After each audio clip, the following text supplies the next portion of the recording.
Shemai pal, it's Miss Power here, and today we are going to make the Olympic rings out of paper plates. Yes, it's as easy as that.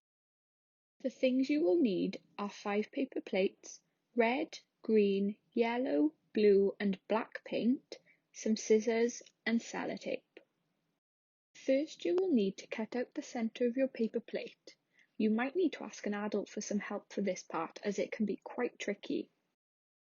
Then you can start to paint them. Remember to use the correct colours. Try not to make too much mess. After they have finished drying, arrange them in the right order and sellotape them to make them secure.